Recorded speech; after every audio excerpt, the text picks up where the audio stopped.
Assalamualaikum warahmatullahi wabarakatuh. A'udzu billahi minasyaitonir rajim. Bismillahirrahmanirrahim. Alhamdulillahi rabbil alamin. Wa bihi nasta'inu ala umurid dunya waddin. Wa ala alihi wa sahbihi ajma'in. Allahumma rabbi shrah li sadri wa yassirli amri wahlul 'uqdatam min lisani yafqahu qawli. Amma ba'du.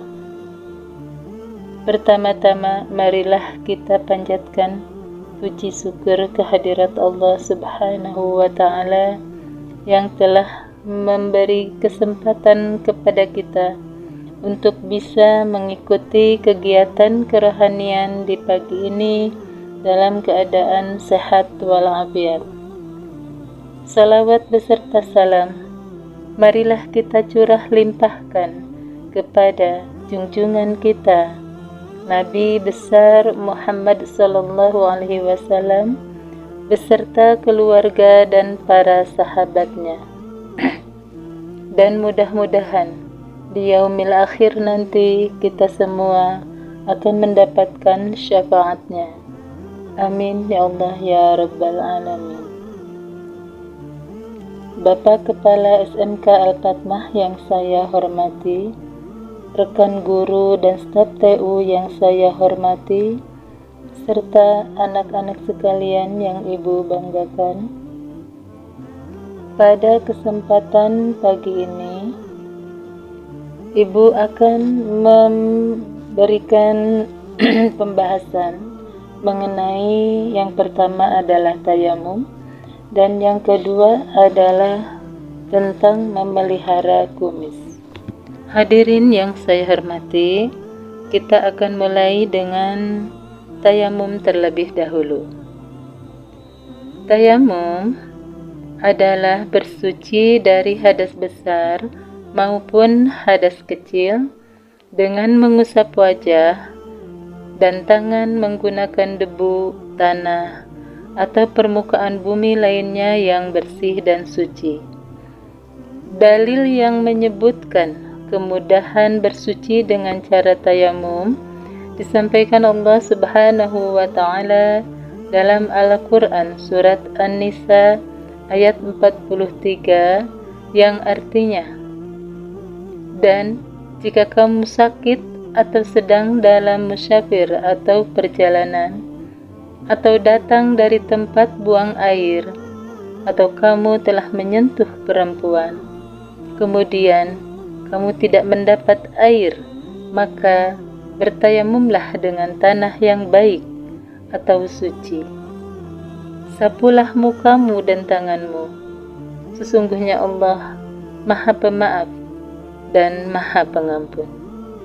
Rasulullah sallallahu alaihi wasallam telah bersabda di dalam sebuah hadisnya, bumi telah dijadikan seluruhnya sebagai tempat sujud dan alat bersuci bagiku dan bagi umatku.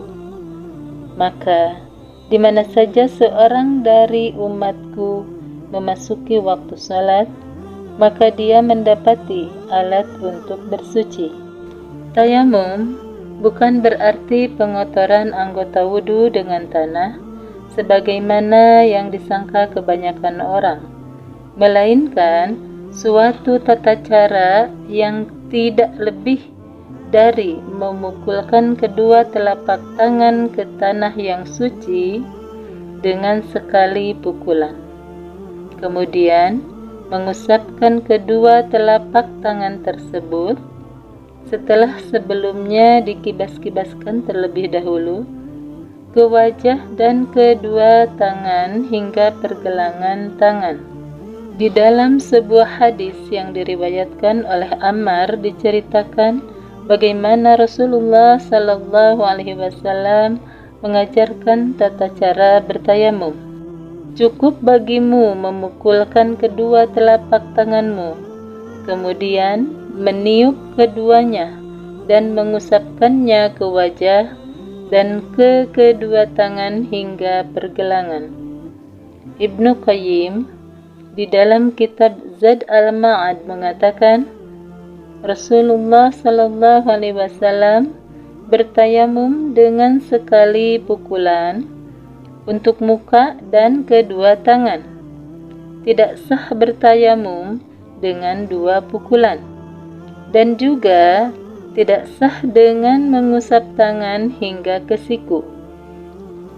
Imam Ahmad bin Hanbal berkata, barang siapa yang mengatakan bahwa tayamum adalah dengan mengusap tangan hingga siku, maka berarti dia telah menambah-nambah dari dirinya.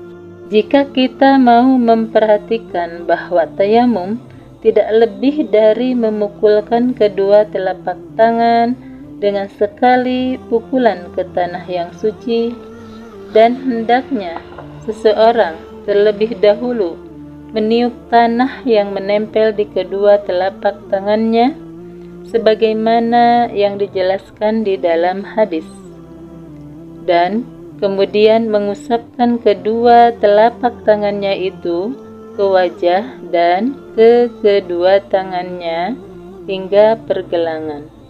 Maka akan jelas bagi kita bahwa di sana tidak ada pengotoran dan tidak ada tanah yang mengotori tubuh.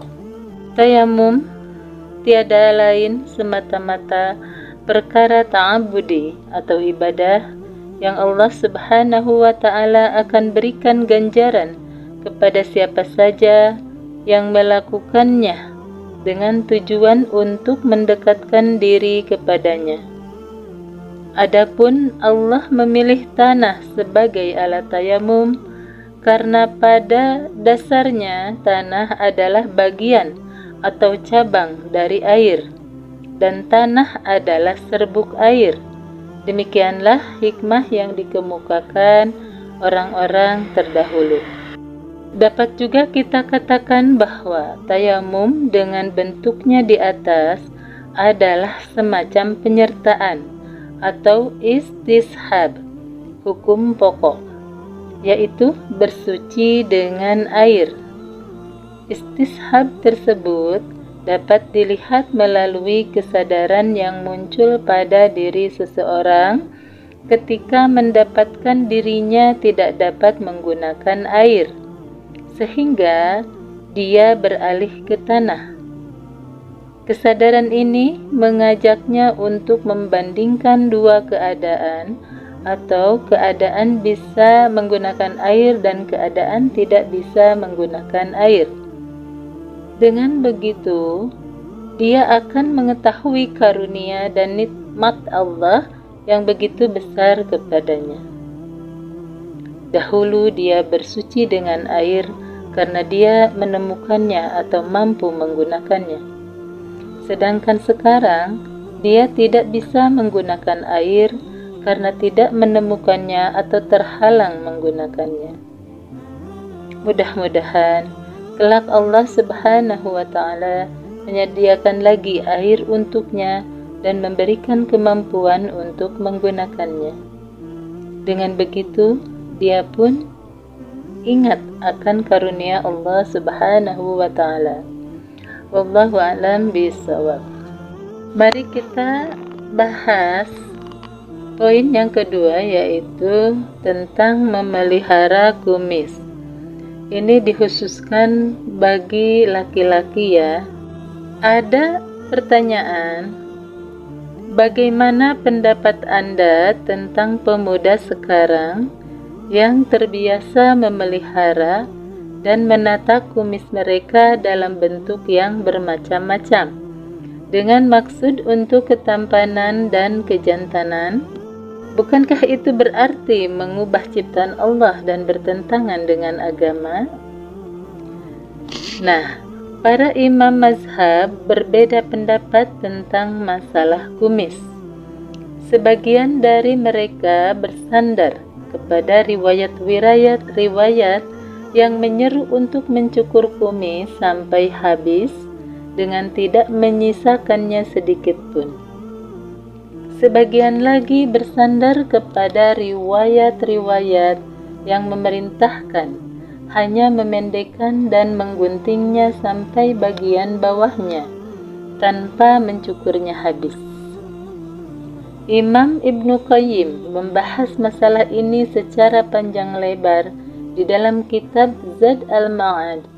Dia menukil sebuah hadis sahih yang berbunyi, "Barang siapa yang tidak menggunting kumisnya, maka dia bukan termasuk dari kalangan kami." Juga sebuah hadis sahih lain yang berbunyi, "Pendekkan kumis, panjangkan jenggot, dan berbedalah dari orang Majusi." Selanjutnya, Ibnu Qayyim mengatakan sebagai berikut.